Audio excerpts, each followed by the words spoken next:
Welcome back to part 2 of the programme that I'm now going to dedicate to some very interesting news coming out of America. It's all about a brand new model that we've been expecting from Harley Davidson, and I think it's only fair at this point to admit that I have been pretty scathing about Harley for a couple of years now. Not because I want to be, or it's an easy target to bully or take some cheap shots at, but it is. It's the bikes I've ridden that have made me question the company's whole approach and its way of apparently treating its customers like idiots.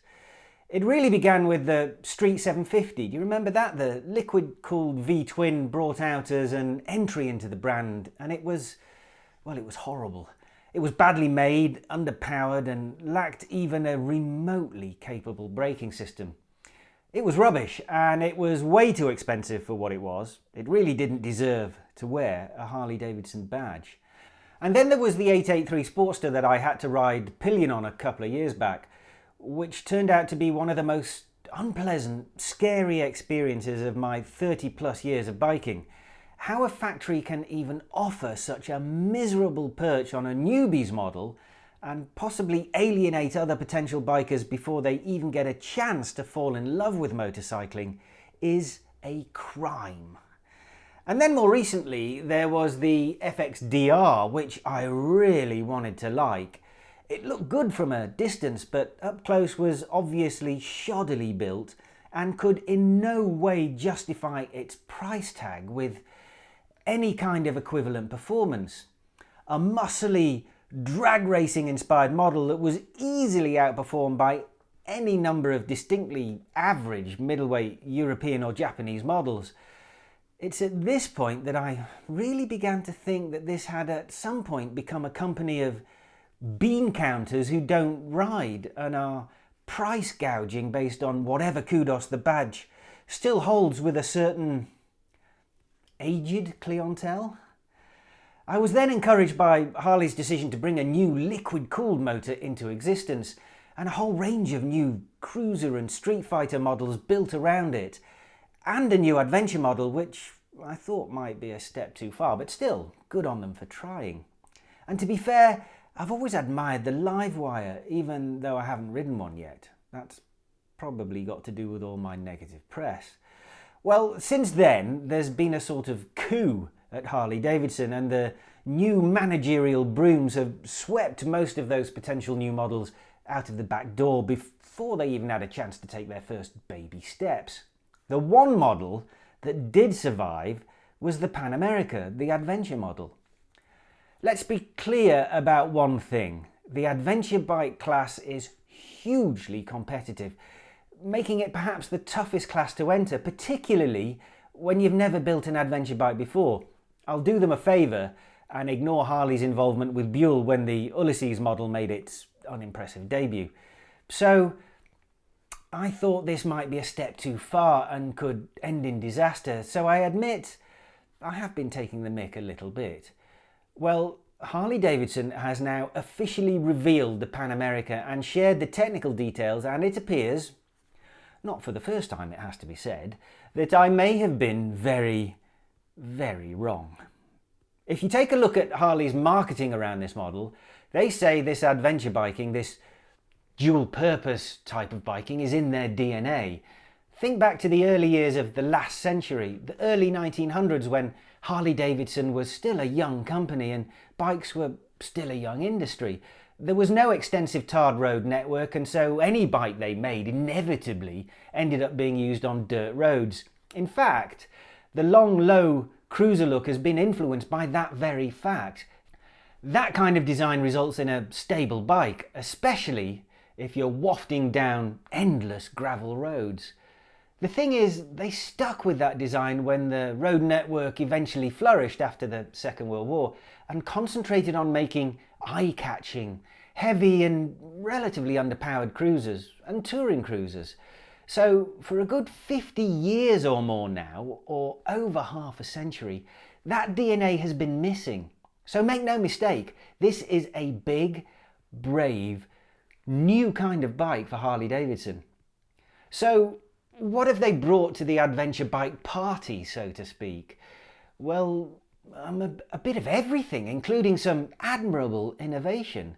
The beer, the hardtack, the girls, the music, the venue, the light show, valet parking, 5-star accommodation, and the prospect of leaving more of your cash in your wallet than you might have imagined possible. Seriously, this is an impressive debut. So let me try and sift through the lengthy list of good stuff and make some sense of it all. Let's start with the obvious, the engine. Actually no, even more obvious than that are the looks, which are different. When I saw it briefly at the Milan show in 2019, I think it would have been, through throngs of people, I thought it ugly, blocky, top-heavy. Looking at it now, especially in the video footage, I've got to say it sits well with me. It is at least different. It has its own identity, and in the darker colours, I'm a fan. It takes a bit of bottle to be that different from the crowd, but I'd say it's a gamble that has paid off. Okay, back to the engine. Obviously, one of the existing air-cooled V-twins was never going to work. There's just not enough performance there, and anyway, they're all way too big for this kind of application. So, they've built a 1250cc liquid-cooled V-twin with variable valve timing. It retains the traditional Harley 60-degree V architecture, but makes a very healthy 150 horsepower and 127 newton meters of torque. Top of my head says that immediately makes it the second most powerful adventure bike behind KTM's 1290. Wow, did not expect that. The chassis is a tubular steel jobby that uses the engine as a stressed member, meaning front end, rear subframe and the one-piece alley swing arm bolt to the motor. This helps save weight and reduce wheelbase if needed. Didn't think I'd ever be talking about weight saving and the desirability of a shorter wheelbase with a Harley Davidson. Okay, that might have been a cheap shot. The tank will hold just over 21 litres, so range hasn't been compromised, and fully fueled and ready to go, the base model of the two available versions of the Pan America tips the scales at 684 kilos. Okay, that was another cheap shot. I'll stop now. 242 kilos is the weight, and in case you don't know, that's very competitive. The top version, called the Pan America Special, is 254 kilos in the same ready-to-ride state, with the extra weight coming from a list of extras that I'll share with you in a moment. Both models get a set of Brembo brakes and a pair of cast aluminium wheels. Spoked wheels wearing tubeless tyres are an option and will obviously be fitted by the very adventurous South African market. Also common to the two models, apart from the engine and frame of course, is a very comprehensive suite of electronics. There is a big 6.8-inch TFT colour touchscreen and, very importantly, a 6-axis IMU that permits cornering ABS and traction control. There's also an advanced slipper clutch setup. Of course there are riding modes too, with 4 to choose between and a 5th one that you can customise as you see fit. There are 2 more slots for customised modes on the special model. Okay, back to that special version and the reason for the increased weight. It upgrades the normal suspension to show as semi-active units. There's also a selection of extra bits and bobs like crash bars, centre stand, steering damper, heated grips and cornering lights. And the good news doesn't stop there, because Harley is offering another innovative feature on the Special in the shape of an adjustable ride height option. This allows the bike to drop between 2.5 and 5 centimetres when it comes to a halt, set off again and the bike regains its ride height. This is brilliant and quite frankly overdue from any manufacturer, because one of the most intimidating things about big adventure bikes is simply getting your feet firmly planted, especially in off-road riding environments. This will be a huge help to so many of us, and I think made Don actually weep with joy when he read it. So what do you think? Impressive spec sheet, isn't it? And I haven't even told you the most surprising thing yet, the price. Let's be honest here, Harley Davidsons are generally very expensive. too expensive, I might suggest, in many cases. But the Pan America, despite all the new technology, appears to be bucking that trend. A rough conversion of the dollar prices hints at the base model being about 250,000 Rand and the special about 290,000 Rand. Wow. Wow. Wasn't expecting that kind of competitiveness either. Being Harley, there will undoubtedly be a massive range of accessories in the world-renowned catalogue. No idea as yet on pricing for chrome bash plates or adventure tassels.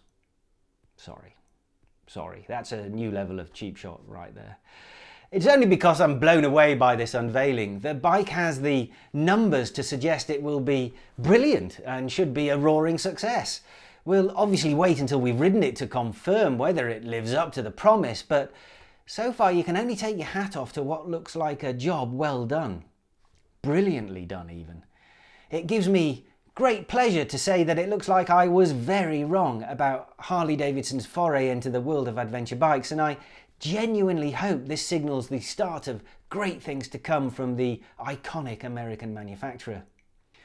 I shall now have to find something else to take the mick out of. Myself, probably.